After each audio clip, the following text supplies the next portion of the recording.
Puji Tuhan. Silakan duduk kembali. Berikan salam kanan kiri waktu Anda sudah duduk. Katakan shalom. Puji Tuhan. Senang berjumpa dengan Anda lagi. Kemarin sukses acara Bible Study dengan anak-anak. Hampir 1.000 di sini. Dan mereka sangat menikmati, bayangkan loh, 4 jam loh. Mereka itu Bible Study. Per sesi khotbahnya sendiri 1,5 jam. Dan anak-anak itu tidak bergeming mencatat semuanya. Lucu, sampai ada kamera yang foto mereka, waktu saya dikasih foto itu saya zoom, ternyata mereka sampai mencatat ayat yang dibaca padahal ada di Alkitab. Saking polosnya anak-anak itu, Yakobus ditulis satu persatu, belum lagi kata-kata pengkhotbahnya, haus dan lapar. Luar biasa, terima kasih untuk dukungan Anda. Kasih tepuk tangan untuk anak-anaknya sini dan pelayan-pelayan anaknya. Praise the Lord. Saya juga mau menyapa, ibadah doa ini diikuti oleh GMS Surabaya Barat, Timur, dan juga sampai ada satu yang memang hari ini tidak serentak semua satelit, tapi hanya 3. Salah satunya adalah Jambi. Welcome, kasih welcome sama mereka. Tepuk tangan, mereka bisa lihat kita loh. Puji Tuhan, ya. Saya juga mau menyapa secara personal di sini. Ada seorang, ya. Happy birthday to you, happy belated birthday to you. Saudara Edric datang khusus dari Jakarta, spend birthday-nya di sini di Surabaya dengan kita. Happy birthday. Dan juga kepada setiap Anda yang ulang tahun hari ini ya. Praise the Lord. Puji Tuhan. Oh iya, saya mohon doa restu, berapa hari lagi sudah pergi ke Shanghai, ke China. Nah, kita tahu suasana di sana juga cukup genting sebenarnya bagi orang Kristen. Kita banyak berdoa bagi mereka. Dan semua acara kami di-cancel di situ, tapi saya tetap pergi. Untungnya kali ini bisa pergi, untungnya begini, untungnya saya bisa perginya tidak menyolok sebagai hamba Tuhan, tapi sebagai seniman, karena akan ada pameran lukisan juga di situ di Shanghai. Saya mohon doa restu agar bisa melayani banyak orang di situ. Kami sudah janjian, puluhan gereja, aktivis dan pemimpinnya akan bertemu kami di tempat-tempat netral, di tempat-tempat private. Ya, sisanya rahasia, bahasa roh saja. Nanti tinggal tunggu laporan kemenangannya kemarin. Nanti setelah khotbah selesai, saya akan minta kepada Pak Yusuf, mohon minta dengan hormat agar mendoakan kami untuk diutus pergi, ya, supaya kami bisa kembali, ya. Soalnya belum selesai memberitakan semua Alkitab kepada Anda. Mari kita langsung segera ke Alkitab saja. 1 Raja-Raja pasal 18. Tugas masih jauh dari kelar. Masih banyak firman Tuhan yang harus saya beritakan dalam hidup Anda. Doakan kami para hamba-hamba Tuhan untuk terus tekun, termotivasi, untuk selalu semangat dan dikuatkan. Dan saya berdoa juga, kami berdoa bagi jemaat Tuhan supaya bertumbuh dalam firman, melihat penggenapan dan dipakai oleh Tuhan. Kita akan belajar hari ini dari 1 Raja-Raja pasal 18 tetap tentang Elia. Ini adalah, katakanlah ini adalah seri terakhirnya lah hari ini. Nanti berikutnya saya berkhotbah lagi di sini, saya akan membawa topik yang berbeda. Tapi mari kita selesaikan pelajaran dari Elia ini. Hari ini saya mau ajar Anda tentang lidah. Persis seperti yang saya ajarkan kemarin di anak-anak kecil. Yakobus banyak bicara tentang lidah. Nah, beri judul khotbah saya ini lidah profetik. Mengucapkan firman Tuhan. Mari kita latih lidah kita untuk mengucapkan firman Tuhan. Firman Tuhan berkata, barang siapa suka mendengungkan lidah, akan menuai buahnya. Siapa yang suka mendengungkan kematian, menuai kebinasaan. Tapi siapa yang mendengungkan firman, akan menuai penggenapan. Tahukah Anda Tuhan menciptakan dunia ini hanya dengan satu cara, Ia berfirman. Pada mulanya. Jadi kalau kita mengucapkan firman, ada kuasa penciptaan. Karena itu hati-hati gunakan lidahmu. Allah Bapa di sorga mendengarnya. Bukan hanya Allah Bapa yang mendengarkannya. Setan juga mendengarkannya. Manusia juga. Belum lagi dirimu sendiri akan sangat dipengaruhi dengan kata-katamu. Karena itu mari kita berhati-hati dalam berbicara. Termasuk saya, seorang pengkhotbah. Tidak ada orang yang sempurna. Yakobus berkata, siapa yang sempurna dalam perkataannya tidak berbuat salah apa-apa. Orang itu sempurna juga hidupnya. Susah, lidah ini selalu benar. Tapi minimal kita bisa komitmen untuk selalu hati-hati. Orang yang hati-hati dan takut akan Tuhan dalam lidahnya tidak akan pernah berakibat fatal lewat mulutnya. Sedikit salah dia akan kerasa, dia akan kembalikan lidah bibirnya kepada Tuhan. Ini senjata saudara, ini nahkoda, ini kekangnya kuda. Siapa kontrol ini? Kontrol seluruh armada. Siapa mengendalikan lidah? Mengendalikan seluruh tubuhnya. Karena itu saya mau ajarkan sesuatu yang gak hanya hati-hati. Saya membawa Anda masuk lebih dalam lagi. Yaitu bagaimana kita pakai lidah kita sebagai senjata kebenaran. Jadi lidah yang profetik. Kita gak harus jadi nabi. Satu bagian tubuh kita aja yang harus kenabian, yaitu lidah kita. Jangan lupa, kalau Anda mendengungkannya dengan firman, Anda akan menuai buah. Amin, Bapak Ibu Saudara. Kita sekarang lihat dari cerita Elia di Gunung Karmel ayat 20. 1 Raja-Raja 18 ayat 20. Saya minta sedikit pesan ke multimedia, nanti agak dipercepat keluarnya ya. Siapkan ayat-ayat tambahan tadi, 1 Petrus 4 ayat 11, lalu Ibrani 4, 2 sampai 3 dan sebagainya. Tolong siapkan di multimedia untuk nanti segera keluar kalau saya minta. 1 Raja-Raja pasal 18 ayat 20, Elia di Gunung Karmel bunyinya begini, Ahab mengirim orang ke seluruh Israel dan mengumpulkan nabi-nabi itu ke Gunung Karmel. Tunggu sebentar, Ahab tiba-tiba semangat. Raja ini jahat, nyonyanya jahatnya double porsi. Bunuh penggal nabi. Si Ahab ini jahat sekali, antikristus zaman itu. Kok tiba-tiba dia bisa semangat mengumpulkan seluruh nabi-nabi ke Gunung Karmel? Siapa yang suruh? Kalau Anda baca ayat sebelumnya, ayat 19, coba lihat.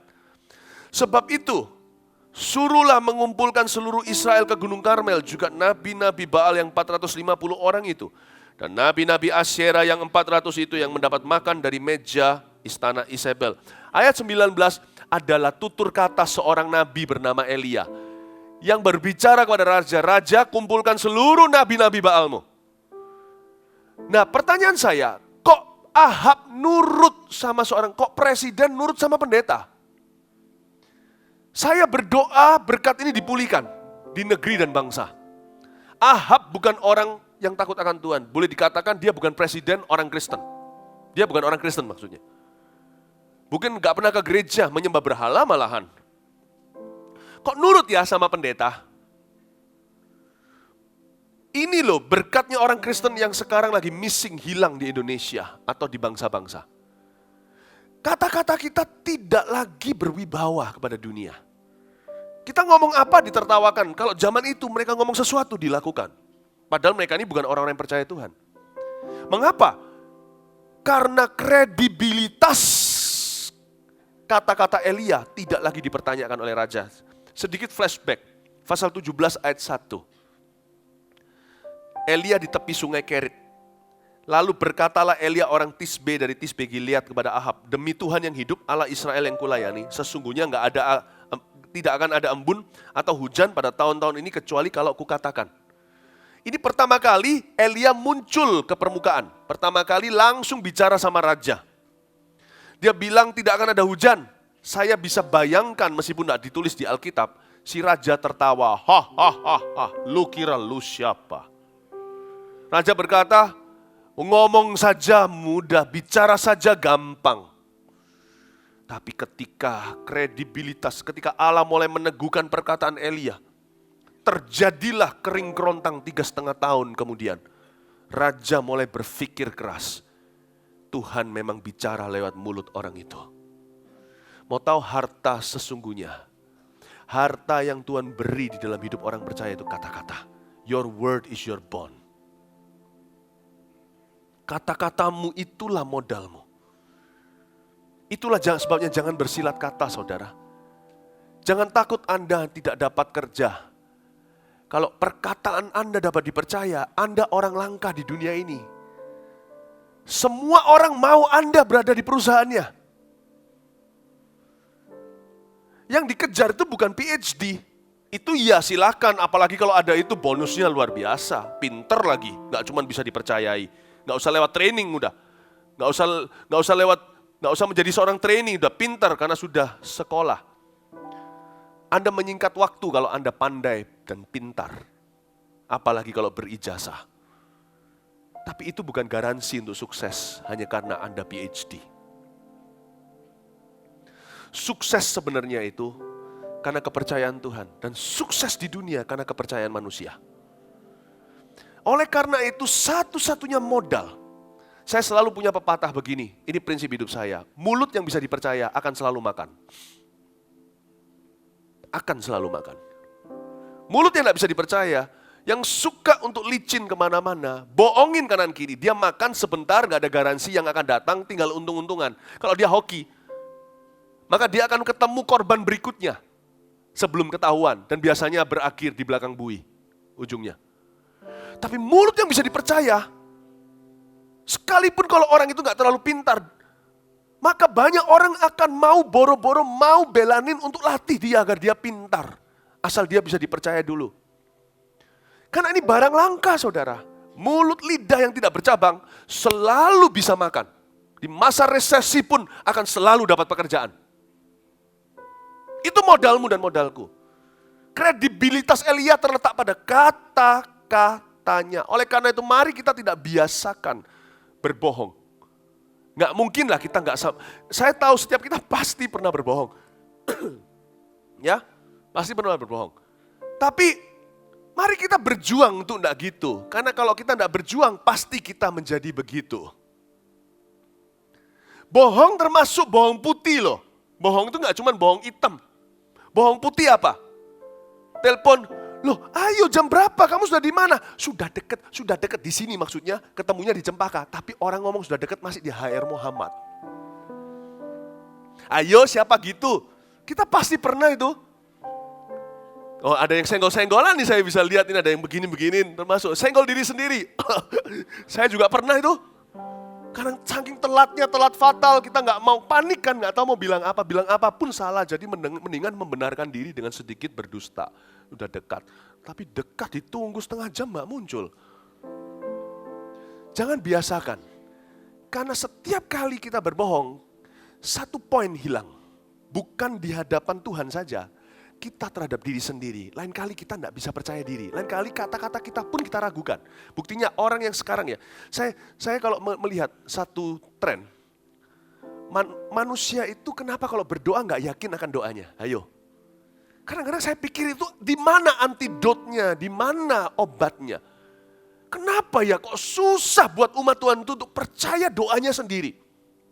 Padahal Yesus berkata, kalau engkau berdoa, engkau tidak ragu dengan perkataanmu, terjadilah. Kau bahkan bisa berkata kepada sebuah gunung, terbantunlah, terlemparlah ke dalam laut, dia akan taat padamu. Masalahnya kita itu bukan gak percaya Tuhan, kita gak percaya pada perkataan kita sendiri.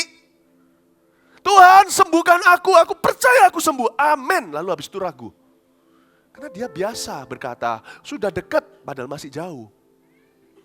Jadi dia gak bisa percaya perkataannya sendiri lagi.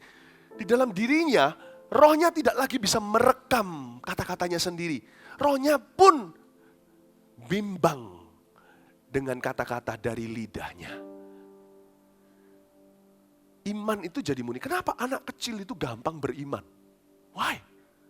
Saya dengar cerita tentang KKR anak-anak healing. Waktu kita adain FKA yang seperti FKA Festival Kuasa Allah untuk anak-anak kecil. Ada satu anak, saya dengar cerita setelah itu. Dia mau datang, mamanya bilang jangan. Tapi dia bilang, mama, tapi waktu nanti aku sampai ke kebaktian, aku sembuh, ma. Mamanya terharu.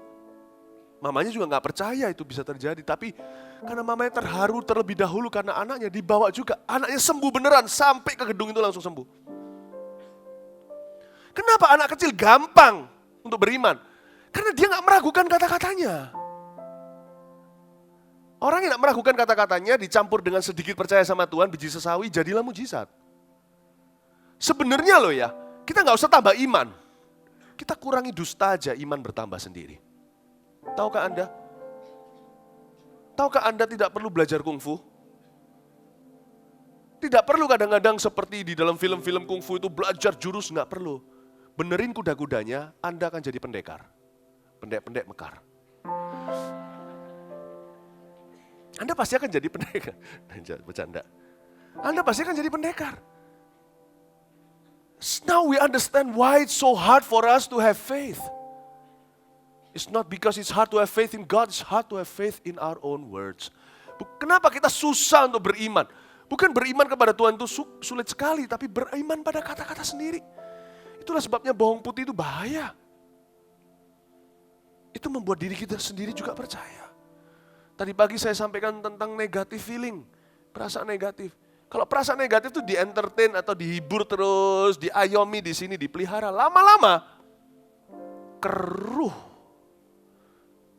cermin kita ketika melihat wajah sendiri. Jangan perhatikan, jangan, hati-hati saudara, hati-hati. Amin Bapak Ibu, kredibilitas kita ada pada kata-kata. 1 Petrus berkata gini, pasal 4 ayat 11. Ini harus kita latih, munculkan di sini saja, nggak usah dibuka di sana, saya sudah minta. Iya, terima kasih, good, multimedia, cepat. Jika ada orang yang berbicara, baiklah ia berbicara sebagai orang yang menyampaikan firman Allah, Bapak Ibu Saudara. Ini bukan bicara tentang pengkhotbah, ini bicara tentang orang Kristen. Coba katakan kanan kirinya, shalom. Lagi sekali, shalom. Nah, berarti ayat ini untuk Anda bisa bicara. Jika ada orang yang berbicara tuh, baiklah ia berbicara sebagai orang yang menyampaikan firman Allah. Ini bukan pengkhotbah, ini orang Kristen. Orang bisu pun ayat ini untuk mereka. Padahal mereka nggak bisa berbicara. Karena orang bisu punya braille atau apa itu yang untuk komunikasi. Bagi setiap manusia yang bisa komunikasi dengan orang-orang yang kena kebutuhan khusus, punya kebutuhan khusus, autisme dan sebagainya pun bisa komunikasi, cuma di dunianya berbeda. Ini ayat untuk setiap manusia. Jika ada orang berbicara, latihlah lidahmu untuk menyampaikan firman Allah. Bukan untuk berkhotbah, tapi untuk jujur dan benar pada dirinya dan pada Tuhan. Jika ada orang yang melayani, baiklah ia melakukannya dengan kekuatan, bla bla bla sampai ke bawah. Tapi yang ayat pertama tadi itu saya mau Anda perhatikan. Siapa yang buka mulut, pastikan benar dengan firman. Amin. Itu lidah profetik, fondasinya kebenaran. Lidah profetik itu luar biasa loh. Kalau kebenarannya sudah mapan, Anda bisa ngomong tanda kutip sembarangan, terjadi loh. Contohnya ada orang berkata, aduh aku kok sakit gini-gini. Nggak apa-apa, nanti kamu ke dokter kan sudah beres semuanya. Sampai dokter, tidak ada tumornya. Anda bahkan nggak perlu doa. Berapa kali Yesus berkata, pergilah sesuai dengan imanmu. Diusir malahan. Tidak didoakan, tidak ditumpangi tangan. Lidah kita mengandung kuasa, namanya kuasa mencipta. Ini luar biasa. Nah saya ajak Anda untuk bisa melihat ini dan lama-lama kalau orang Kristen, ini loh. You know, prophets speak to kings. Nabi akan berbicara kepada raja. Nabi akan bersabda kepada raja. Maksudnya apa? Di seluruh dunia roh Allah bekerja seperti Nabi bersabda. Bukan hanya Nabi 1-2 saja. Berarti umat Tuhan ini semua kenabian. Saya nggak ajarkan Anda tiba-tiba sok-sok Nabi lalu berdiri dan menubuat demikian firman Tuhan. Suaramunya pun berubah. Atau Anda pergi kepada seseorang yang cantik di sebelah Anda jomblo akut. Datang ke dia dan berkata, Tuhan berkata kamu jodohku. Itu nubuatan ngawur, tak berfondasi saudara. Saya ajarkan tadi, kalau ada orang nubuat gitu beritahu, kalau Tuhan memang bicara padamu, minta sama Tuhan untuk ubah hatiku untuk senang sama kamu. Kalau enggak, Tuhan enggak akan bicara separuh saudara. Nah Bapak Ibu Saudara, saya maksud kenabian itu bukan nubuatan sembarangan. Yang saya maksud kenabian adalah begini, di setiap bidang di masyarakat, harusnya orang yang dicari-cari untuk terima nasihat, termasuk yang dicari oleh orang-orang yang tidak kenal Tuhan. Harusnya yang mereka cari adalah orang Kristen. Ada bidang arsitek. Mereka gimana segalanya, nantikan konseling konsultasinya ke orang Kristen. Baik itu profesional dan biasanya akan merembet dari profesional, biasanya akan juga ke personal. Sebab manusia itu bukan hanya profesional, manusia itu juga pribadi. Dalam dunia kedokteran nanti dokter yang dicari, yang dicari hikmatnya, yang dicari wawasannya, yang di hati sesama dokter seperti ada rasa percaya, ayom dan seperti ada rasa tentram, ada rasa mantap dan mapan kalau seorang ini harusnya cari dokter-dokter Kristen. Bahkan saya berdoa, kalau kota atau pemerintahan, wali kota, gubernur, bahkan sampai kecamatan, atau presiden bahkan, kalau ada apa-apa mau buat undang-undang, kalau mau memikirkan tentang masa depan, membuat sebuah perancangan ekonomi contohnya, atau sebuah kebijakan, mereka tidak cari orang pintar. Jangan jauh-jauh, mereka orang pintar enggak itu punya, orang pintar hanya punya kuasa kegelapan. Tidak punya firman. Satu-satunya di bumi ini yang punya firman Tuhan, gereja. Tapi gereja kehilangan kepercayaan masyarakat. Kenapa? Karena entah mulut kita pelin-pelan atau bercabang. Atau mulut bicara sesuatu, hidup berbeda dalam kelakuan. Andai kata ini disinkronkan, pelin dan pelan jadi firman. Bercabang menjadi satu lidah Tuhan. Lidah berintegritas. Yang namanya perkataan, pengakuan, dan kelakuan berbeda menjadi satu. Mengasihi Tuhan dengan segenap akal budi, hati, pikiran, dan juga perbuatan. Saya beritahu kepada Anda, akan datang harinya this blessing is restored. Berkat ini dipulihkan di zaman Elia. Di mana dari dunia entertainment, orang akan cari orang Kristen untuk berkonsultasi. Mereka berkata, artis yang satu itu berbeda. Entah gimana sekalipun dia beda agama, aku gak keberatan seperti Nikodemus datang sama dia, kalau malu aku datang malam hari. Aku mau konsultasi kehidupan pernikahanku, karena aku lihat kehidupannya berbahagia. Tapi biasanya orang cari orang yang lebih sukses. Mereka harus lihat dulu bahwa ternyata orang itu bukan hanya pernikahannya bahagia, bukan hanya kehidupannya betul-betul diberkati Tuhan, tapi dia punya karir melebihi daripada karirku. Makanya aku datang sungkem sama dia. Cari tahu sekalipun aku agamanya berbeda. Aku mau belajar apa rahasia suksesnya. Disitulah terjadi kesaksian. Di dunia mahasiswa, harusnya seluruh kampus matanya tertuju ke mahasiswa-mahasiswa Kristen. Mereka itu loh orang-orang yang beda. Mungkin sekarang dicemoohkan, gak mau pesta pora. Tapi kalau mereka ada apa-apa, yang carinya ya orang-orang Kristen, saudara. Saya berdoa wali kota, gubernur, segalanya sampai presiden. Jangan cari orang pintar. Tapi cari pendeta. Ajak ketemuan. Mungkin tetap pakai atribut agamanya, tapi tanya, Bapak Pendeta, menurut Anda gimana kalau saya undang-undang begini? Mungkin Pak Pendetanya akan mewakili seluruh jemaat yang profetik ini. Karena roh kenabian ada pada kita. Ini bukan lagi urapan pribadi, ini urapan korporat. Ini sudah Petrus yang berjalan dengan bayang-bayangnya. Ini sudah bukan lagi urapan dia secara pribadi, Rasul Petrus itu. Tapi ini urapan gereja mula-mula. Pak Pendetanya mewakili seluruh ribuan jemaat di belakangnya. Akan berkata kepada pemuka masyarakat itu, atau tokoh, atau politikus itu, dan berkata, jangan loloskan yang namanya undang-undang yang mendukung aborsi ini. Karena ini akan mendatangkan kutuk akan negeri. Gimana kalau negeri kita itu berlumuran darah yang tidak bersalah? Mana bisa kita makmur? Mau pakai kebijakan ekonomi kayak apapun juga pasti terkutuk. Oh gitu ya Pak Pendeta, kenapa kita mesti harus pro-life? Allah pemberi kehidupan, manusia yang kurang bertanggung jawab. Kita harus cari jalan, gimana ya kita kerja dan sebagainya. Jangan loloskan yang namanya mengesahkan LGBT. Betul ya?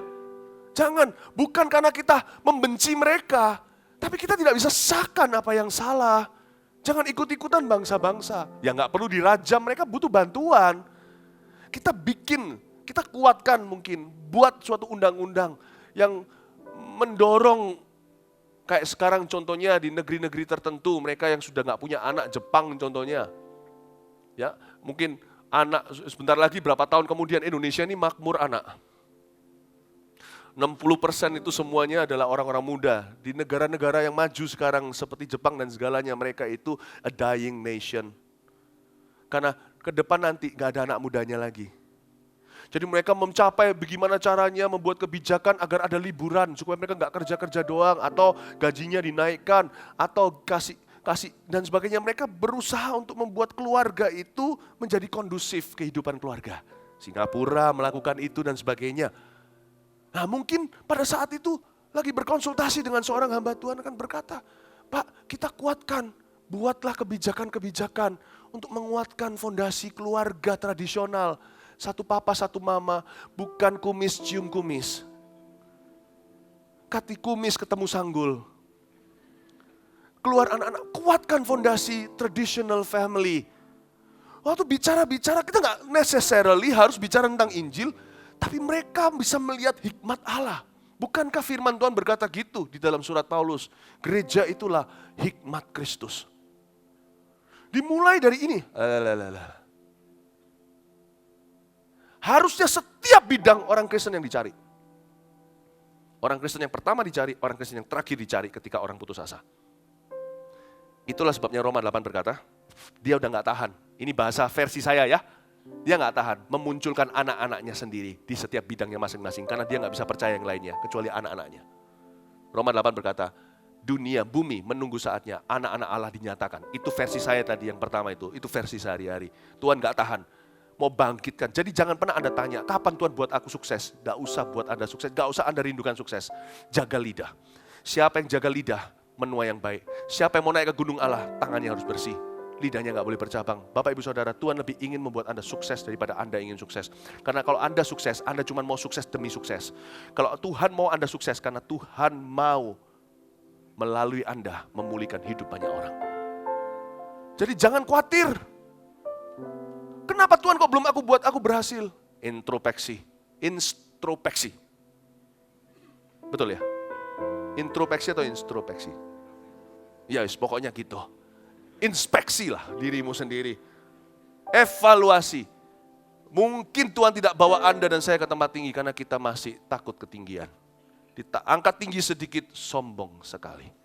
Diangkat lebih tinggi, jatuh di dalam dosa. Karena sukses lebih bahaya dari aniaya. Sukses biasanya mengubah orang. Bapak, ibu, saudara, jangan kejar sukses. Jaga lidah. Sukses akan mengejarmu. Orang-orang akan merangkak satu-satu datang kepadamu. Aku mau dengar hikmatmu. Doakan kami dan sebagainya. Tidak tentu Anda pendeta. Karena kalau ini adalah umat kenabian, kemanapun Anda pergi, Anda pendeta terdekat. Pernahkah Anda lihat reklame Hollywood? Nantikanlah di teater-teater terdekat Anda. Mau tahu pendeta terdekat di masyarakat? Anda itu. Ngomong kanan kirinya. Anda pendeta terdekat. Tapi sementara sekarang di gereja ngomong gitu. Lihat ke depan, itu pendetanya. Oke, dengarkan saya. Anda nangkep ini ya?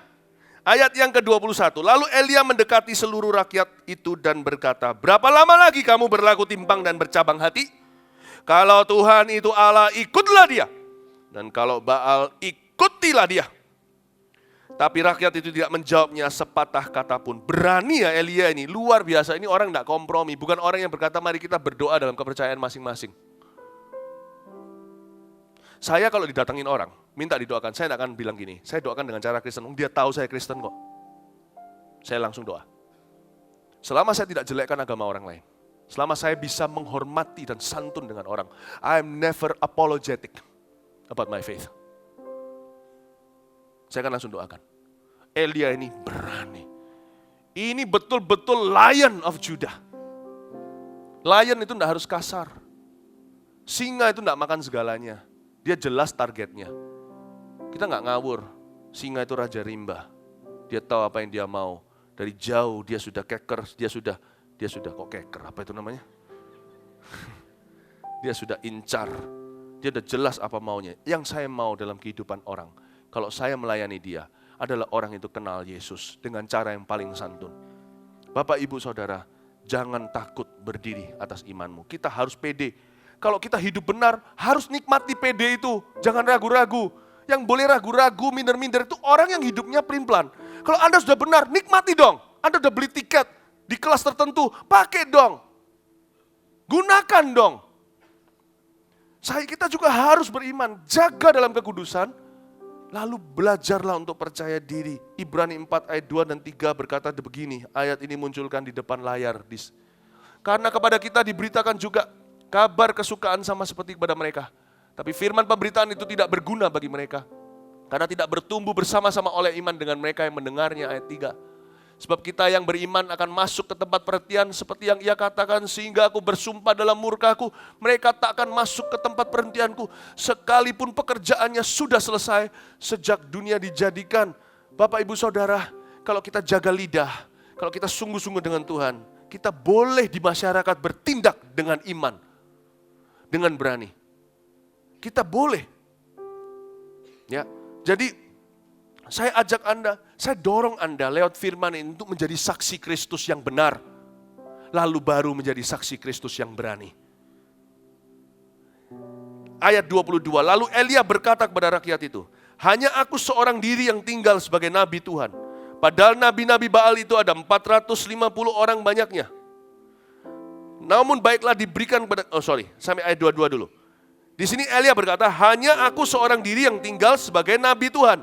Padahal nabi-nabi Baal itu ada 450 orang banyak. Nah ini dia. Di sini ada celah. Nggak semuanya manis saudara. Saya mau bukakan biografi Elia termasuk kelemahannya. Di ayat ini, Elia bermain-main dengan api. Dia bermain-main dengan sebuah pikiran yang secara fakta tidak benar. Do not entertain any thought that is not proven. Jangan kita itu entertain atau main-main dengan pikiran yang belum terbukti. Yang diabu-abu contohnya. Orang sering mereka-reka. Contohnya orang itu tidak suka sama saya. Atau apa. Atau mereka membicarakan saya, atau apa, enggak tahu. Pikiran negatif itu bisa kreatif sekali. Tidak ada bukti pun bisa kita rasakan di daging kita seperti seolah-olah fakta. Elia ini bahaya. Dia sedang menabur dusta. Bukan hanya dia memikirkannya dan merasakannya, malah celaka dia berani mengucapkannya. Apa yang dia ucapkan? Dia berkata, hanya aku seorang diri yang tinggal sebagai nabi. Coba perhatikan pasal 18 ayat 13.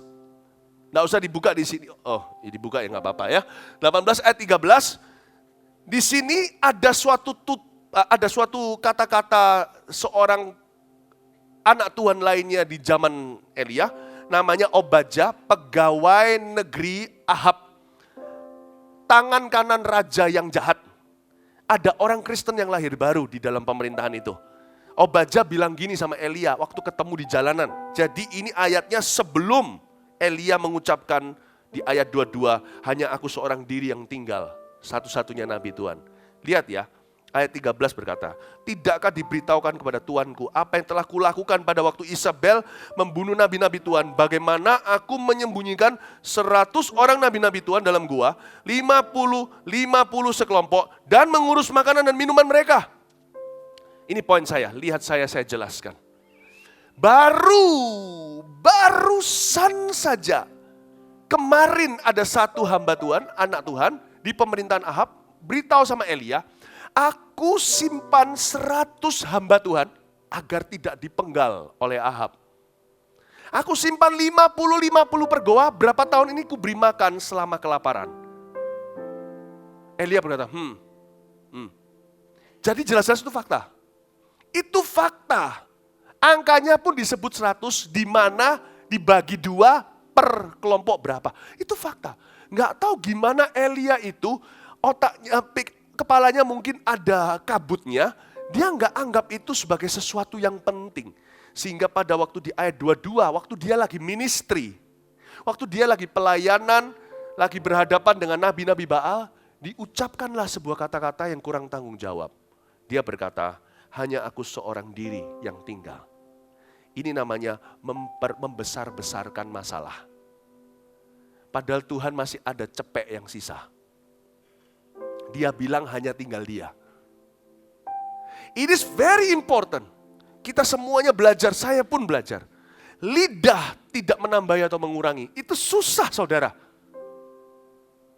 Karena waktu sampai ke sini kita, apalagi kecampur dengan galau dan gelisah hati, biasanya cenderung untuk ditambahi.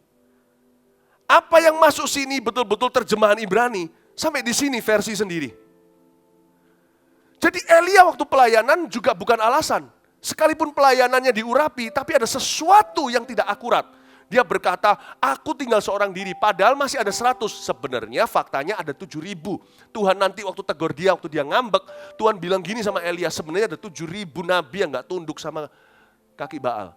Tapi dia merasa sendirian. Pernah enggak Anda mengucapkan kata-kata seperti ini? Ini adalah lidah yang tidak profetik, ini lidah yang akan bunuh diri. Tidak ada orang yang mengasihi aku. Pernah merasa gitu? Kalau ada orang kayak gitu, jangan berkata, oh dipeluk, nah, jangan. Atau peluk dulu deh, gak apa-apa, kasihan, kan kita harus punya kasih. Oh setelah itu tantang kata-katanya. Benar gak ada orang yang mengasihimu? Ya enggak sih, aku merasa begitu. Ya baik, kalau gitu gak benar kan? Lupakan, merasa pun jangan. Pernah enggak merasa seperti itu? Aku ini tidak ada yang cintai. Orang di depannya itu yang dengerin dia konseling itu, aku kan mencintaimu. Itu lidah yang bahaya. Elia main sama api, saya kasih bocoran ceritanya, nggak usah kita baca. Di pasal berikutnya, di pasal berikutnya, you have to know something, nggak usah dibaca, nanti malam itu, bagian malam ini saya akan khotbah. Dia terjebak dalam kata-katanya sendiri. Pada taraf sampai dia nggak bisa membedakan mana fakta, mana salah, mana kebenaran, mana dusta. Saking seringnya didengungkan, aku seorang diri, aku seorang diri, aku seorang diri. Waktu dia diancam sama Isabel, langsung kata-kata yang dia tabur dalam jiwanya, kata-kata kita punya kuasa. Kalau apa yang kau tabur salah, sekalipun kedengarannya harmless atau tidak bahaya, tapi kalau itu nggak benar, jangan ditaburkan. Karena dia akan merekah memberimu buah pada saat yang paling tidak kau inginkan. Pada waktu kau lemah. Tiba-tiba berbicara. Aku sendirian, larilah dia ke sebuah gunung. Lalu dia menjadi suicidal atau menjadi orang yang ingin mati. Mati aja. Ketika ditanya sama Tuhan, kenapa kamu di sini, ngapain? Aku tinggal seorang diri, aku dikejar-kejar. Seperti babi hutan. Mau dibunuh sama pemburu. Tuhan bilang, Elia.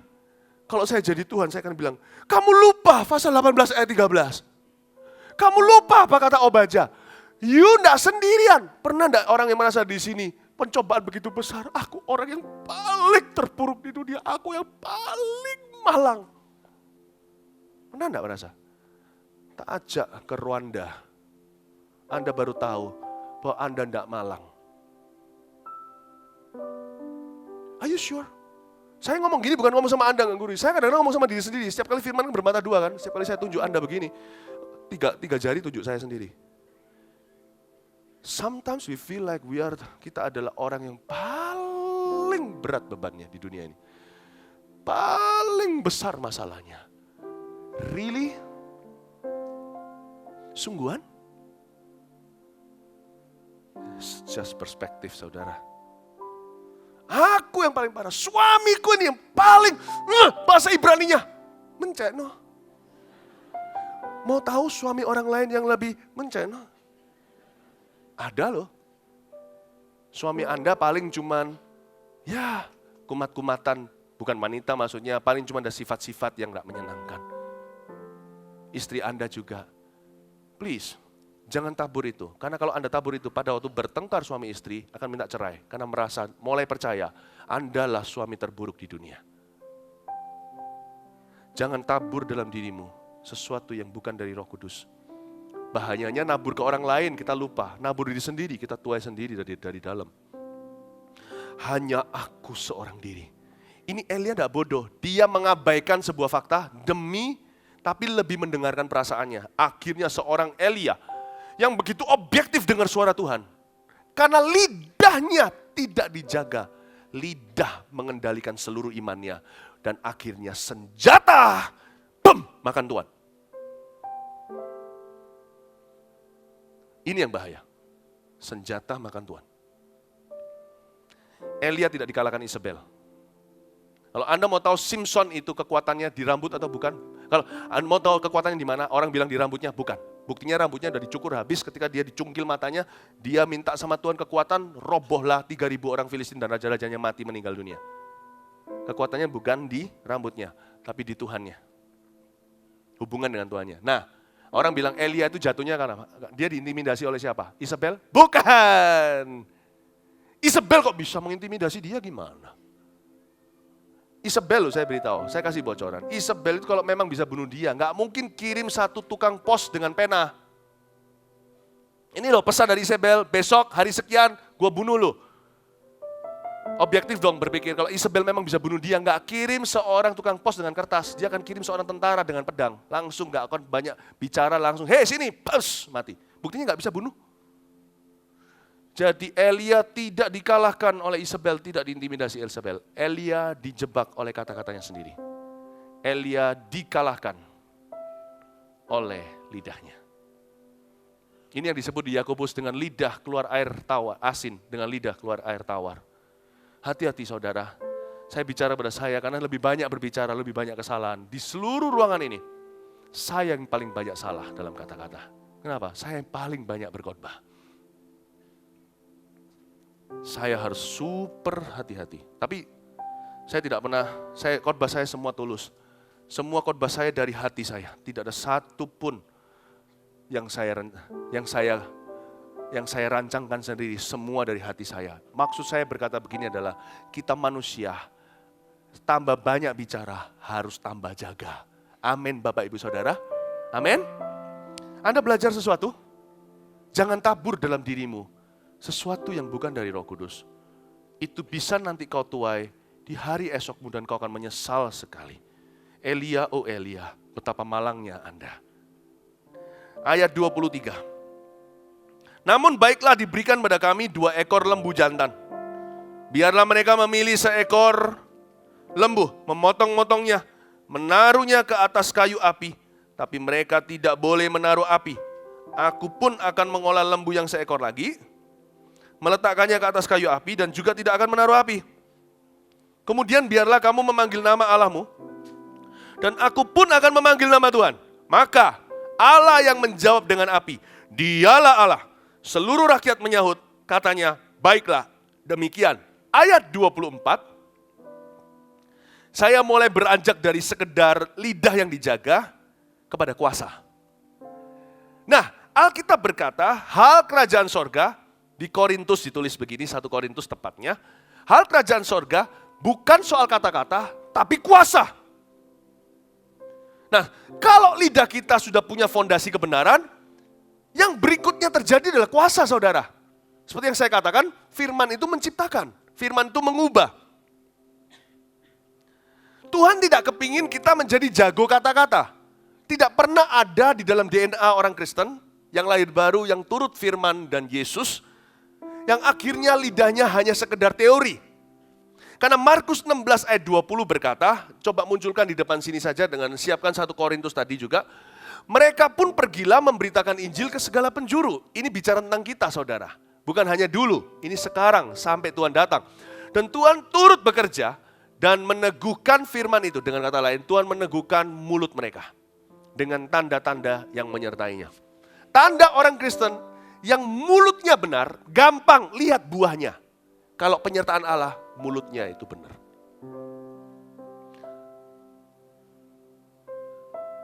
Dan sebaliknya, kalau mulut kita benar, Tuhan akan sertai perbuatan kita. Dan Tuhan tidak ingin berhenti sampai teori. Karena Tuhan itu mau melalui hidup kita, dia membuktikan kebesarannya. Di segala bidang yang kau tekuni, Tuhan mau memunculkan Anda. Saya senang sekali pada waktu, Anda masih ingat gak bisnis breakthrough? Yang ikut kan tahu. Bersama dengan saudara Richard Chen yang mengelola bisnis jeans terbesar di dunia. Bukan di Asia. Malah justru supplier jeans terbanyak di dunia terbesar adalah orang Taiwan. Beliau berkata apa ketika mengambil alih satu divisi yang lagi hancur, divisi yang bleeding daripada perusahaan papanya. Karena papanya lah pendirinya. Rugi sekian banyak, itu uang jumlahnya nolnya nggak keruan. Ruginya segitu. Beliau berkata apa? Kasih saya waktu, apalagi ketika orang-orang di bawahnya semuanya notabene di Taiwan bukan orang Kristen. Mereka minta ada tempat-tempat penyembahan berhala, beliau tolak juga salah, ini bukan gereja, tapi terima juga salah nuraninya. Jadi terjadilah sayembara. Beliau berkata apa? Saya suka ini. Inilah menunjukkan bahwa manusia Tuhan, hamba-hamba Tuhan harus penuh bukti dan bukan teori. Dia berkata, kasih aku dan Tuhanku waktu 1 tahun untuk memutar balik bisnis ini.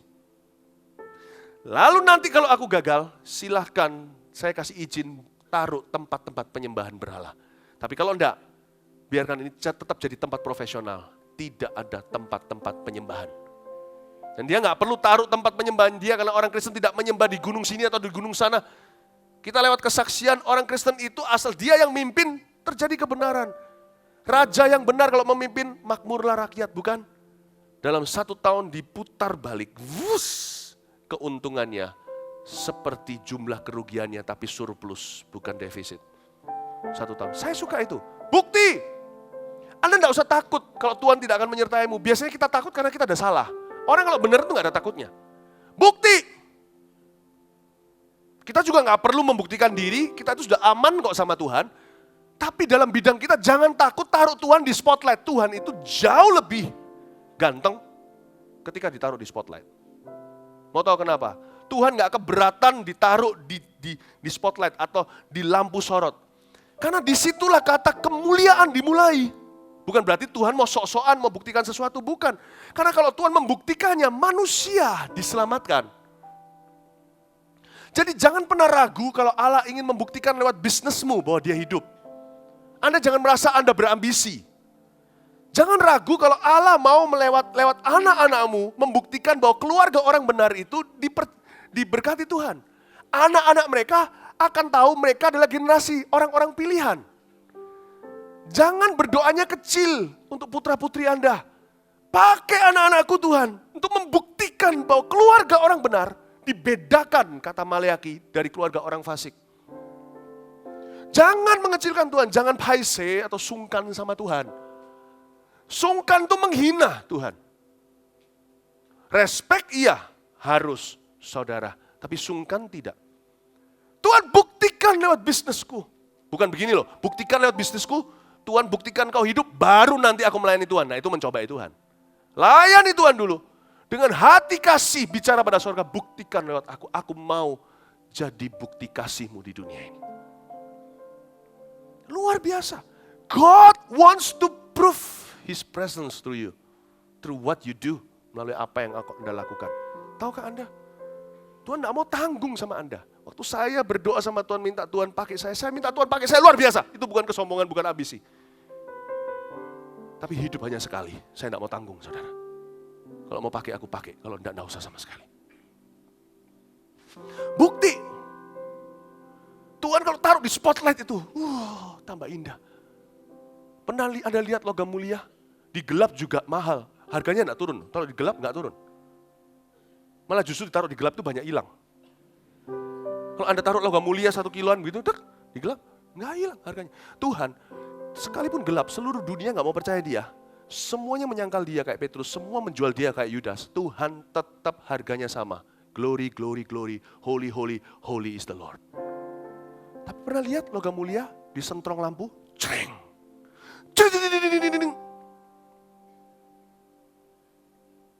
Kalau Tuhan Yesus ditaruh di spotlight, ayo buktikan, orang-orang sekelilingnya buktikan, buktikan, buktikan, buktikan.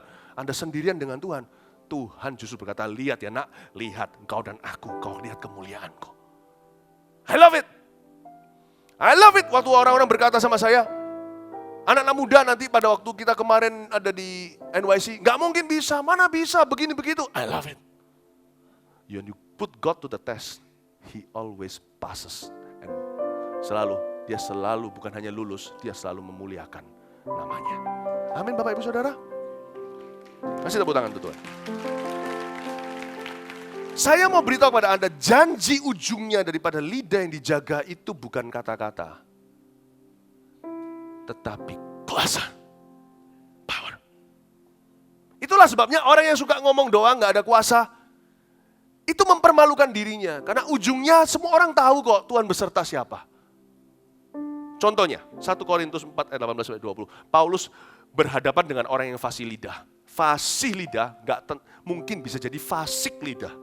Mungkin Anda merasa Anda tidak bisa bicara, tidak pandai berkhotbah, nggak apa-apa. Hidupmu akan berkhotbah asal kau jaga lidah sehari-hari, nggak usah di mimbar. Karena mimbar memang bukan panggilanmu. Asal Anda jaga sehari-hari, Allah akan menunjukkan. Anda tidak fasih lidah, tapi Anda punya kuasa. 1 Korintus 4, Paulus menghadapi para orang-orang yang fasih lidah ini. Pusing kepala. Tapi ada beberapa orang yang menjadi sombong, kata Paulus. Karena mereka menyangka bahwa aku tidak akan datang lagi kepadamu. Terus, tapi aku akan segera datang kepadamu. Kalau Tuhan menghendakinya, maka aku akan tahu bukan tentang perkataan orang-orang yang sombong itu, yang teorinya muluk-muluk, tapi tentang kekuatan mereka. I want to see whether you have power, not just words, kata Paulus. Ini rasul kayak gini, ini kalau sekarang hari ini ada di sini pasti kontroversi sekali. Nggak usah banyak bicara kata Paulus. Ayo kita buktikan aja, ini gaya Elia. Allah siapa yang hidup yang jawab, yang nggak jawab itu nabinya Baal. Coba saya kayak gitu. Pasti kontroversi bukan main. Makanya kamsya pendeta-pendeta di sini masih termasuk golongan mild. Lembut semuanya. Sebab kerajaan Allah bukan terdiri dari perkataan, orang Jakarta bilang doang, enak ada toeng. Tapi dari kuasa. Ini loh maksudnya Paulus. Paulus suatu hari, matikan ini. Paulus suatu hari itu, orang-orang suka bersilat kata, ini itulah, ngomong ini, ngomong itu. Enggak jaga lidah. Paulus tulis surat aja. Tanya sama mereka, siapa yang dalam bulan terakhir membawa jiwa pada Tuhan? Siapa yang bulan terakhir mendoakan orang kanker sembuh? Siapa yang bulan terakhir membuat orang lumpuh berjalan? Suruh angkat tangan, kita meeting. Kalau enggak, shut up. Shut up. Hal kerajaan sorga bukan kata-kata, berkuasa. Amazing, what a man of God, he is so brave. Ini kayak Elia perjanjian baru. Dia bilang, nggak usahlah debat-debat. Mereka pada debat berkata, wah ini Paulus ini dan itu apa. Paulus ajari mereka untuk jaga kata-kata, mereka justru membawa mereka ke bersilat kata. Siapa paling besar di antara murid Tuhan, siapa yang ini. Paulus berkata gini, aduh. Saudara, ada satu orang hamba Tuhan Amerika, dia membangkitkan orang mati. Orang ini nggak seterkenal kayak beberapa pendeta Amerika yang kita kenal dan kita tahu. Tapi orang ini saya tahu namanya, mungkin Anda tidak tahu karena ini profesi saya, jadi saya lebih kenal sana sini. Bukan kenal, saya tahu, kami tidak saling mengenal. Suatu hari dia berdiri di sebuah perkumpulan begitu banyak orang-orang yang istilahnya mengkritiki dia punya keyakinan bahwa mujizat masih terjadi. Dia punya keyakinan bahwa Tuhan itu hidup. Karena sebagian besar yang hadir di ruangan itu adalah orang-orang yang percaya dengan matinya rasul-rasul, matilah semua karunia. Setelah bicara di debat, dia yang lemah lembut itu akhirnya nggak tahan. Dia berdiri. Ini kejadian beneran. Dia berkata, excuse me, saya tidak menyombongkan diri. Tapi saya dengar semua ini arahnya ke arah kesombongan manusia. Izinkan saya tanya dan bukan untuk memegahkan saya. Saya tanya di kalangan semua orang ini yang semuanya ada gelar-gelarnya, PhD, apa-apa segala. Siapa yang dalam tahun ini membangkitkan orang mati angkat tangan? Tidak ada yang angkat tangan. Oke, mungkin orang mati terlalu susah. Siapa yang mendoakan terakhir kali kanker tiba-tiba lenyap? Angkat tangan. 1 bulan ini? Tidak ada. Oke, gini aja. Yang paling umum, nggak usah mujizatnya. Siapa yang telah menuntun 1 orang pada Kristus? 1 bulan terakhir, angkat tangan. Tidak ada. Then you must put up. Lest you just shut up. Wah, semua orang wow. Tapi nggak bisa apa-apa. Kalau gitu kamu ikut dengan apa yang saya ajarkan. Kalau enggak, diam saja. Itu yang Paulus katakan. Aku mau lihat perkataan mereka itu ada isinya enggak. Aku mau lihat mereka cuma ngomong doang atau punya kuasa sebab kerajaan surga. Bukan kata-kata. Aku mau lihat, karena di ayat sebelumnya disebutkan di Korintus tadi. Aku mau uji kuasa mereka. Bapak, Ibu, Saudara, dunia tidak perlu another theory. Kenapa kita injili seseorang gak mempan? Karena dia berkata, kenapa aku tinggalkan filosofi agamaku demi filosofi agamu? Kalau filosofi ganti filosofi, let's save your time and my time lah. Kata orang Singapura. Udahlah, kita gak usah buang-buang waktumu, waktu-waktuku. Aku pada filosofiku, kamu pada filosofi, kecuali Anda bisa buktikan Tuhan hidup yang kau sembah. Mereka berkata, wow, aku mau ikut. Saya ceritain satu cerita. Saya di Kanada, masih sekolah Alkitab. Tapi saya banyak berdoa. Saya bukan orang suci, tapi saya tahu bahwa hal kerajaan surga bukan kata-kata. Untuk saya bisa menjadi saksi di hidup ini, saya perlu kuasa Tuhan. Dan itu dimulai triggernya dengan lidah. Lidah saya harus dijaga. Nah, singkat cerita, saya sedang berdoa, suatu hari saat teduh, pulang sekolah, tiba-tiba ada Roh Kudus berkata sama saya, turunlah, kayak Petrus itu loh. Suruh turun, pergi karena ada orang yang datang menemui dia di jalan itu, di rumah Simon, si pengusaha kulit. Dan saya diberitahu sama Roh Kudus, turunlah, di pintu sebentar lagi akan ada orang menunggumu. Saya turun, ternyata ada ada 2 orang yang berjubah, berpakaian sangat rapi, Saya nggak mau sebut nama agamanya, karena di Indonesia baru sudah mulai menjadi agama yang disahkan. Saya tidak pakai mimbar untuk menyebut nama, tapi intinya mirip kekristenan, tapi beda. Orang Kristen percaya Yesus adalah Tuhan. Yohanes pasal pertama, pada mulanya adalah firman, firman itu bersama dengan Allah, firman itu adalah Allah. Tapi bagi mereka, Yesus, mereka juga percaya Alkitab, mereka malah justru lebih hafal Alkitab dari kita. Banyak orang yang nggak baca Alkitab di gereja. Tapi mereka ini percaya Yesus itu diciptakan. Yesus itu manusia, diciptakan Allah. Kalau kita, Yesus itu Allah Tritunggal yang menciptakan. Oke, singkat cerita. Saya ketemu anak muda itu, saya hafal. Kemarin dia sudah datang, debat sama saya, kalah. Karena saya fresh from the oven, belajar di sekolah Alkitab, baru di semester itu saya pelajari beberapa keyakinan-keyakinan yang berbeda, yang mirip dengan Kristen padahal bukan. Ketika saya bicara itu, tapi kali ini dibarengin dengan satu yang tua, seperti Kentucky Fried Chicken gitu. Bener, pakai baju putih, wah semuanya rapi. Bicara sama dia, bicara, terus saya ngomong sama dia pembicaraan kita entah gimana sampai ke Roh Kudus. Dia nggak percaya Roh Kudus itu ada, dia hanya percaya Roh Kudus itu kuasa atau energi aja. Dia hanya percaya satu Allah, Yesus itu ciptaan yang sulung. Berarti kalau gitu, saya tanya sama dia, Yesus dulurnya Lucifer dong? Iya, Lucifer kan juga ciptaan malaikat. Waduh, Anda dulurkan Yesus dengan Lucifer nih, saya nggak bisa terima. Terus saya bilang sama dia, debat ngomong, saya bilang Roh Kudus itu pribadi. Nggak mungkin, dia bilang. Roh Kudus itu energi. Saya bilang, nggak mungkin. Tadi barusan di atas sebelum Anda datang, Roh Kudus beritahu saya suruh turun, kalau itu energi, nggak mungkin bisa bicara. Coba Anda bicara sama kulkas. Coba Anda bicara sama generator. Saya bilang, nggak mungkin. Gini aja deh, Pak, Anda tidak perlu berdoa. Berdiri di tempat. Kita sekarang lihat, Anda panggil dulu Tuhanmu, saya panggil Tuhanku. Kita lihat, jadikan mezbahnya, ini loh anak didik Anda ini yang masih muda, dia langsung takut liatin saya. Kita lihat apa yang terjadi waktu saya doa untuk dia. Yang orang tua itu saya beritahu, saya tidak pegang kamu, saya tidak mendekati kamu, saya hanya minta Roh Kudus jamah kamu, let's see what happen. Itu orang tuanya, pegang anak didiknya. Dia turun lari di rumah kami yang terjal turunnya, berlari hampir jatuh, lari dari depan saya. Ketakutan karena tiba-tiba merasa seperti ada merinding. Saya merasa merinding, Roh Tuhan itu turun. Dan orang itu sebentar lagi rebah, itu anak muda itu. Tapi saya tidak doa, dia lari. Dari sini saya tahu satu hal, the world doesn't need another theory. The world needs a presence.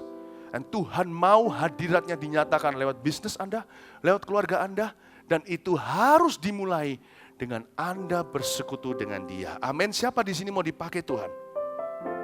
Siapa mau dipakai Tuhan? Siapa ingin mengalami hadirat Tuhan secara nyata? Praise the Lord. Mari kita semua bangkit berdiri. Kita beri tepuk tangan untuk Tuhan.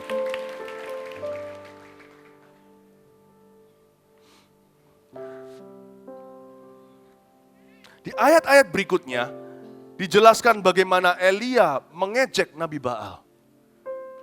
Orang ini tidak politically correct. Orang ini tidak takut dicerca sama orang demi kebenaran. Saya tidak sarankan Anda untuk lakukan apa yang saya lakukan. Kalau Anda diketok orang-orang begitu, saran saya adalah jangan bukakan pintu. Rumah saya dulu ditinggali oleh banyak teman-teman kami. Karena rumah besar, namun keluarga tidak di situ, jadi teman-teman tinggal di situ. Ngekos di situ. Saya khawatir untuk mereka. Saya satu-satunya sekolah Alkitab. Kalau saya tidak hadapi orang-orang ini, mereka akan targetkan rumah kami. Saya harus buat mereka berhenti. Karena itu saya hadapi. Saran saya adalah, kalau Anda ketemu sama orang-orang begini, itu bukan medan peperanganmu, jangan buka pintu. Atau bilang, udah gak perlu, saya gak mau bicara tentang hal ini. Tapi medan peperangan Anda, bukan di gedor-gedor rumah, tapi di kehidupanmu sehari-hari. Jagalah hatimu, jagalah lidahmu. Jagalah lidahmu Bapak Ibu. Di dalam kehidupan sehari-hari, jadilah saksi yang benar dulu, lalu saksi yang berani. Anda tidak harus berhadapan dengan orang-orang yang susah untuk diajak debat. Mungkin Anda nggak menang, mending Anda berkata, itu loh pokoknya ada ayatnya, mereka bisa cetuskan ayatnya, tidak ada satu koma pun hilang. Anda kalah. Tapi mungkin Anda tidak, itu bukan medan peperanganmu, itu medan peperanganku. Medanmu berbeda, medanmu di sini. hidup sehari-harimu. Jadilah saksi yang benar, lidahmu ada kredibilitas. Semakin hari semakin direspek orang karena perkataanmu adalah harga dirimu.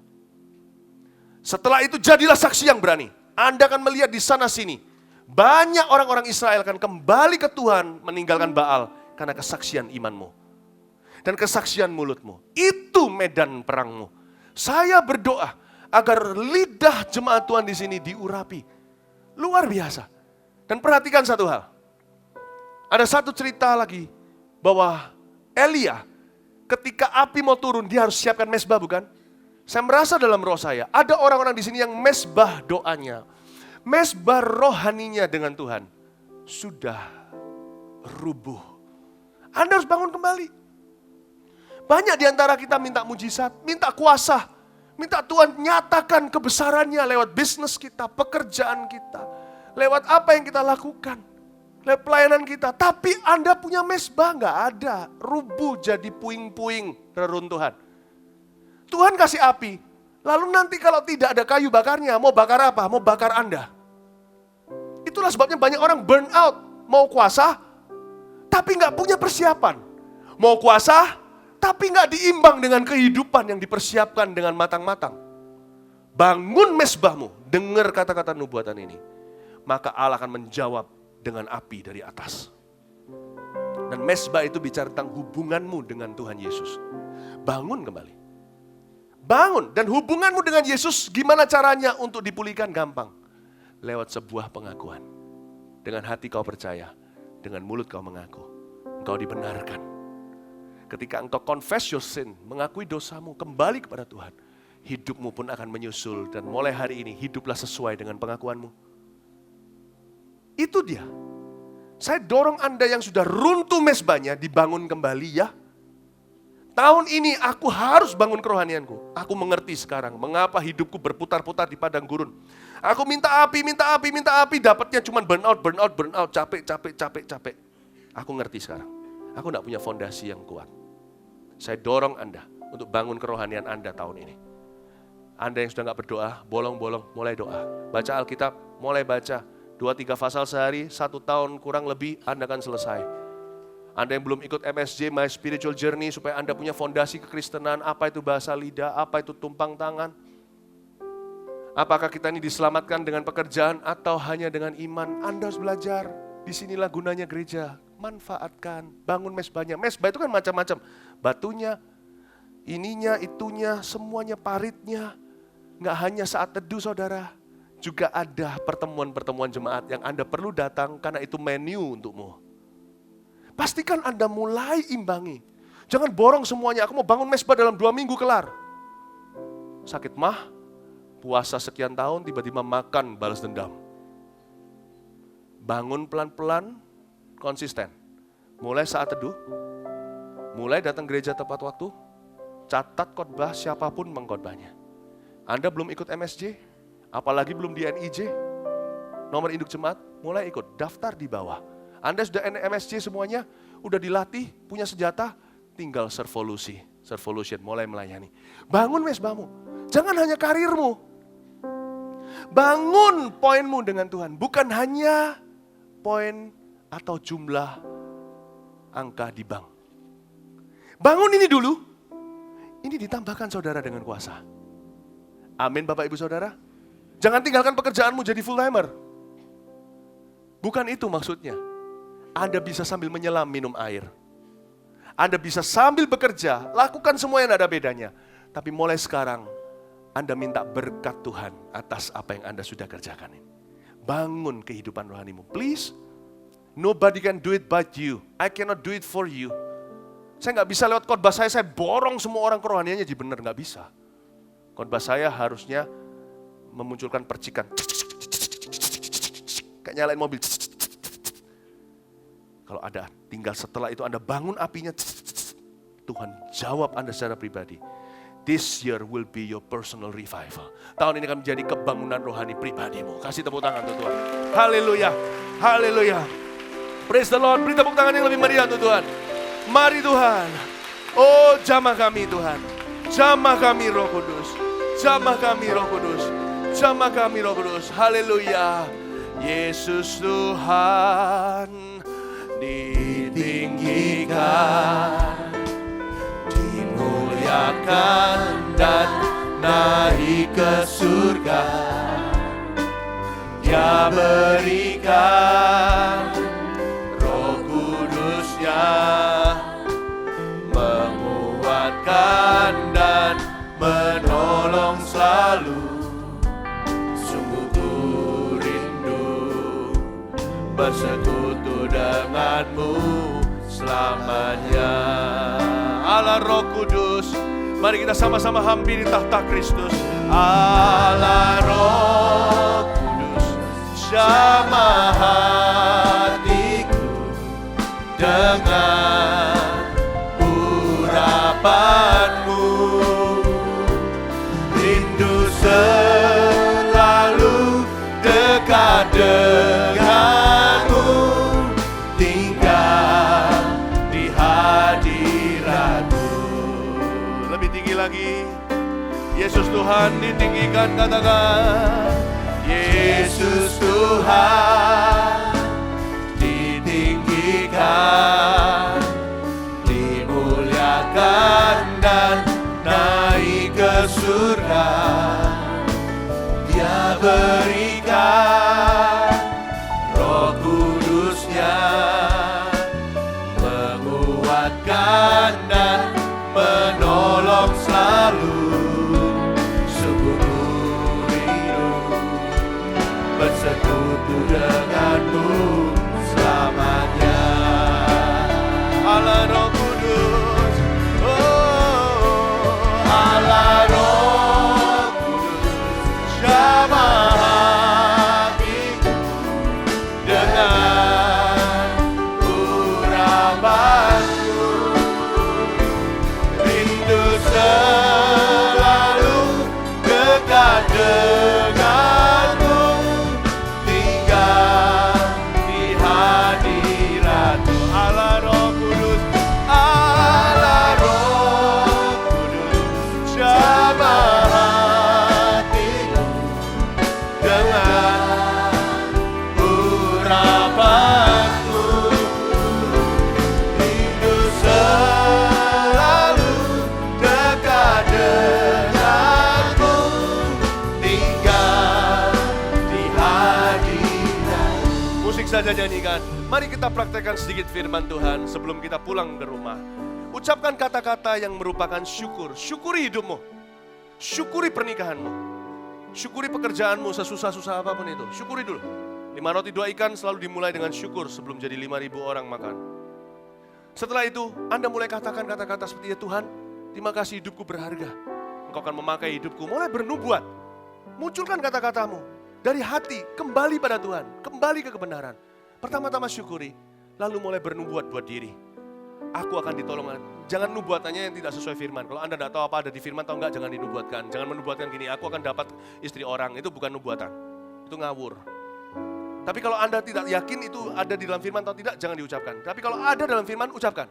Ya Tuhan, terima kasih, aku dapat melakukan segala perkara, aku pasti melalui masalahku ini. Kata-kata seperti itu, nggak usah fasih lidah, saya tidak minta Anda di mimbar untuk mengatakannya. Saya minta Anda mengatakannya, cukup sampai kuping telinga sendiri bisa mendengarkan di sini. Tapi harus keluar dari mulut Anda, biar setan dengar sekalian. Ya Tuhan, terima kasih bahwa Engkau berkata, bilurmu telah menyembuhkan aku telah sembuh. Mium yang ada, yang kista yang ada di dalam kandunganku ini akan pergi, akan mengecil, yang membesar akan mengecil, sempat membesar, sekarang akan mengecil, sampai lenyap. Dalam nama Yesus, mulai katakan itu. Ayo, semua mulai berbicara. Katakan sama saya dulu, saya akan coba jump start dulu. Karena kadang-kadang kita sudah terbiasa pasif, bukan? Semua katakan pada saya, Tuhan Yesus terima kasih untuk hidupku. Aku terima hidupku sebagai anugerah. Aku bukan produk kebetulan. Dengan indahnya Engkau tenung aku di dalam kandungan ibuku. Aku bukan produk kecelakaan. Terima kasih Tuhan. Engkau menyediakan bagiku masa depan penuh pengharapan. Masa depan yang penuh dengan harapan. Hidup yang damai sejahtera. Terima kasih Tuhan. Apapun yang kulalui, Engkau besertaku. Engkau tidak pernah meninggalkan aku. Sekalipun kadang-kadang aku merasa Engkau jauh. Tapi Tuhan tidak pernah jauh. Karena firman-Mu berkata, bahwa Tuhan tidak meninggalkan kita. Tidak pernah menolak kita. sampai selama-lamanya. Terima kasih Tuhan, Engkau memberikan kepadaku tubuh yang sehat. Terima kasih untuk keluargaku. Kalau yang sudah menikah, katakan terima kasih untuk suami atau istrinya. Katakan untuk istri atau suamiku. Terima kasih untuk pernikahan kami. Tuhan urapi kami. Tuhan pakai kami untuk menjadi berkat bagi banyak orang. Tuhan kuatkan fondasi keluarga kami. Tuhan jamah kami. Ayo katakan semua berbicara sendiri sekarang. Katakan Tuhan aku bebas. Aku lepas dari kebiasaan burukku. Katakan semuanya. Katakan. Mulai bicara semua. Ayo, saya sudah berbicara, tidak ada satupun di sini yang tutup mulut. Saya dalam hal ini akan tegas dengan Anda. Saya tidak akan takut dengan seorang pun. Semua harus buka mulut, semua berbicara. Semua katakan sesuatu. Say something. Latih dirimu. Tuhan akan melihat. Tuhan bisa mendengar setiap kata-kata yang keluar dari setiap mulut. Say something. Terima kasih Tuhan. Terpujilah namamu. Ora mata kamaya. Bicara. Mulai pakai lidahmu untuk mengakui firman Allah. Pakai lidahmu untuk memberkati. Orang pertama yaitu dirimu sendiri. Mulai pakai lidahmu untuk bicara kebenaran.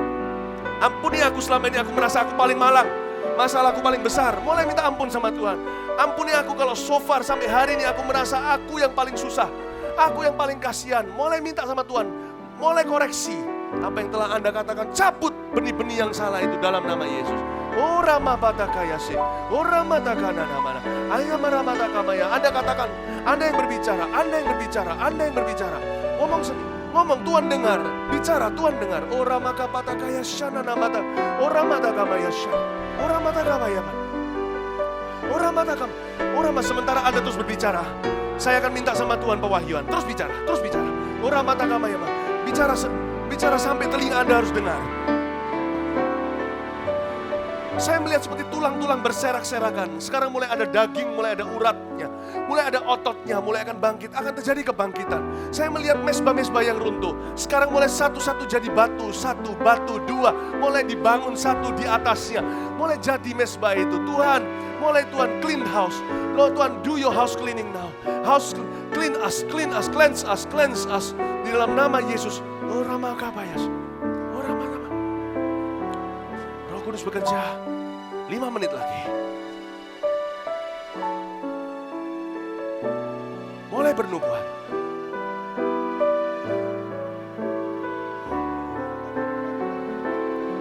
Buang dosamu saudara. Buang, tahun ini adalah tahun terakhir. Buang dosamu, buang kebiasaan burukmu. Di dalam nama Yesus mari kita buang bersama-sama. Oh Rama.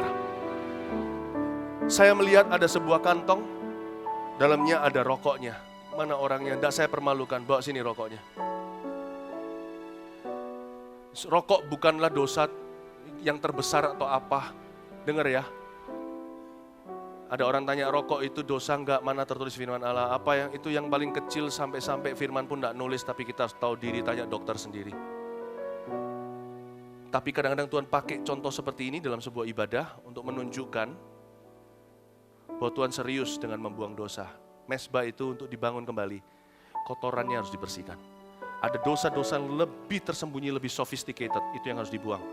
Tapi karena di ruang ibadah seperti ini gak mungkin bisa belak-belakan buka semuanya satu persatu, bereskan bait suci. Biasanya yang paling mudah sebagai ilustrasi.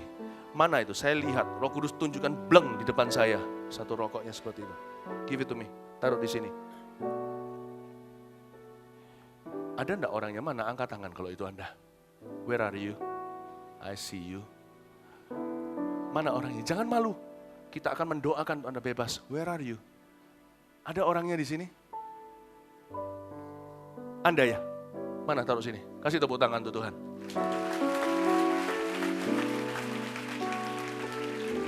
Put here. Kita akan doakan saudara kita ini ya. Anda di depan sini. Ya. Ulurkan tanganmu. Saya enggak berkata ini orang berdosa. Ini yang paling jujur. Ini yang paling jujur. Ada yang jauh lebih bahaya daripada rokok. Yaitu yang saya lihat Marlboro. Ada yang jauh lebih bahaya dari ini yang disembunyikan. Kalau ini aja yang paling kecil Tuhan tunjukkan. Tuhan sayang dengan Anda, Tuhan juga mau bebaskan. Angkat tanganmu saudaraku. Tuhan membebaskanmu. Saya mengagumi keberanianmu mulai hari ini. Lidahmu akan disucikan Tuhan. Engkau tidak akan lagi kecanduan dengan rokok itu. dengan nikotin, lidah itu setiap kali menjamah, kena lagi kepada nikotin itu, akan merasa tidak enak, gemetaran, tidak akan bisa menikmati lagi. Roh Kudus datang dalam nama Yesus. Ninamata yashana. Ora mataka payashana namataka mayas. Ora mataka maya maramataka yashana nama. Dengan I love it. You come to church bringing cigarettes, you'll be found out. Lalu dekat denganmu, tinggal di hadiratmu. Allah Roh Kudus, Allah Roh Kudus, jamah hatiku dengan urapanmu. Rindu selalu dekat denganmu, tinggal di Allah Roh Kudus, Allah Roh Kudus, jamah hatiku. Sucikan bait sucimu, kuduskan baitmu ya Bapa. Rindu selalu dekat denganmu, tinggal di hadirat. Semua sembah dalam roh. Ora mama mama maya sana lala maya sana lala maya so. Sucikan kami, bangun mezbah itu. Ya Tuhan, bersihkan semua unsur dosa. Rumah Tuhan ini suci, rumah Tuhan ini kudus. Rumah Tuhan